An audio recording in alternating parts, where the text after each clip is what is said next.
Assalamualaikum sahabat Jejak Jeneng yang dirahmati Allah. Alhamdulillah tim Jejak Jeneng kali ini melakukan penelusuran di daerah Cirebon khususnya di Desa Sampiran Kecamatan Talun, tepatnya di makam Syekh Hanafi atau Buyut Jaha. Siapakah sebenarnya beliau? Beliau adalah seorang ulama, pejuang dan seorang yang diyakini oleh banyak orang sebagai waliullah. Beliau seorang syarif atau habib bermarga Yahya. Buyut Jaha adalah menantu dari Kiai Ardi Sela Buntet yang menikah dengan putrinya yang bernama Nyai Hafiun binti Kiai Ardi Sela Buntet. Mbah Buyut Hanafi Jaha juga merupakan sahabat Mbah Raden Ardi Sela yang sama-sama berjuang dalam menyebarkan ajaran agama Islam sekaligus gigih melawan penjajah Belanda. Makam Mbah Mas Hanafi Jaha terletak di Desa Sampiran Kecamatan Talun Kabupaten Cirebon. Makam beliau ini dapat dijangkau dengan mudah karena lokasinya tidak terlalu jauh dari petilasan Mbah Kuwu Cakrabuana atau yang biasa disebut Cirebon Girang. Letak makam Mbah Hanafi Jaha sendiri berada di sebuah bukit yang tidak terlalu tinggi, dengan bangunan tembok bata tanpa semen yang mengelilingi makam utamanya. Bangunannya tidak beratap yang terkadang membuat peziarah agak kerepotan bila hujan datang. Jalan kecil menanjak yang menuju makam ini tidak terlalu bagus dan sedikit berbahaya, sehingga perlu kehati-hatian untuk melewatinya.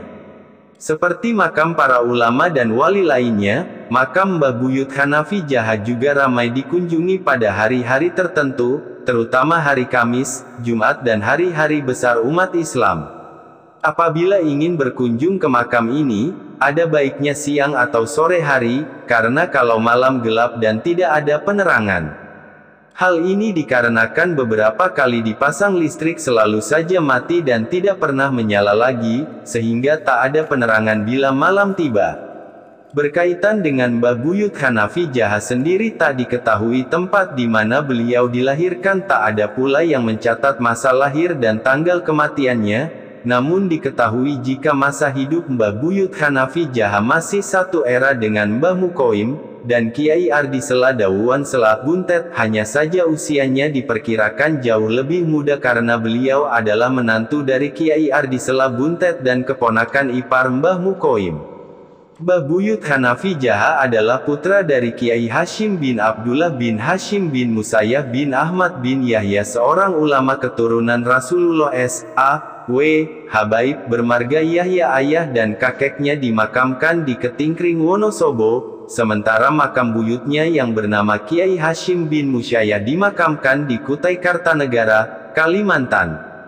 Makam keluarga yang saling berjauhan ini dikarenakan mereka semua suka berpindah tempat ketika berjuang dan berdakwah.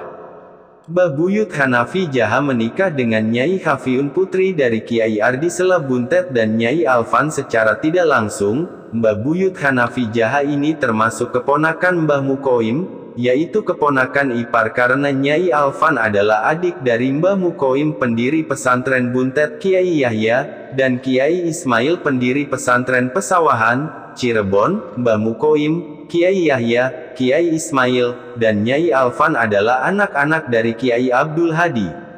Dari pernikahannya dengan Nyai Hafiun, Kiai Mas Hanafi dikaruniai 3 orang putri dan seorang putra, yaitu 1. Nyai Latifah, 2. Kiai Idris, 3. Nyai Asfiah, dan 4. Nyai Konaah. Nyai Latifah menikah dengan Kiai Takrifuddin atau biasa juga disebut dengan nama Kiai Abdul Latif pendiri pesantren Pemijen Asem Lemah Abang Sindang Laut.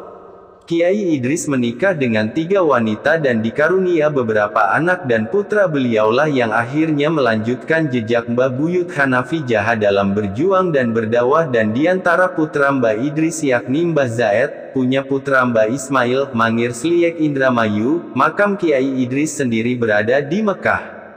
Konon hal ini terjadi lantaran beliau meninggal saat melaksanakan ibadah haji. Sementara itu Nyai Asfiah menikah dengan Kiai Mustafa, sementara Nyai Konaah menikah dengan Kiai Nur Hasan. Dari keempat putra-putrinya ini keturunan Mbah Buyut Hanafi Jaha banyak menurunkan para ulama yang banyak tersebar di pesantren-pesantren terutama di Cirebon.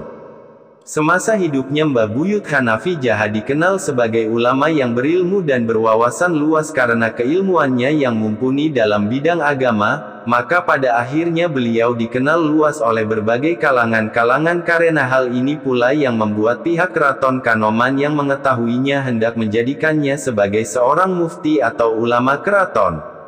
Namun tawaran sebagai mufti dari Keraton Kanoman itu ditolak oleh Mbah Buyut Hanafi Jaha dengan berbagai alasan, salah satunya adalah karena beliau ingin lebih dekat dengan masyarakat umum dan memberikan pendidikan agama bagi semua kalangan masyarakat. Jabatan memang tidak membuat Mbah Buyut Hanafi Jaha terlena dan menjadikannya tergoda. Justru sebaliknya beliau malah menolak jabatan tersebut dan memilih sebagai ulama yang hidup di tengah-tengah masyarakat umum, padahal menjadi mufti atau ulama keraton adalah sebuah jabatan dan pemberian kepercayaan yang tidak sembarang orang bisa mendapatkannya. Jabatan tersebut sangat berarti bagi sebagian orang, lebih-lebih di era di mana keraton masih begitu sangat berpengaruh pada kehidupan masyarakat. Karomah Mbah Buyut Hanafi Jaha. Pada suatu hari, Sultan Kasepuhan Cirebon dilanda kecemasan, dikarenakan anaknya terkena penyakit yang aneh. Ia sudah membawa anaknya untuk berobat kemana-mana, namun semuanya nihil. Penyakit yang diderita anak Sultan Kasepuhan tersebut tidak kunjung bisa disembuhkan. Kemudian ia teringat kepada Ki Jaha, Mbah Buyut Hanafi Jaha.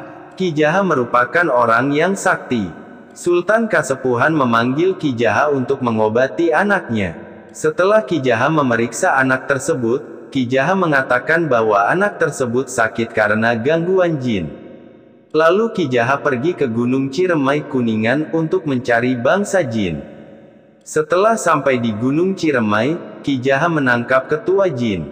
Ia membawa ketua jin tersebut ke Keraton Kasepuhan untuk memeriksa anak sultan yang sakit.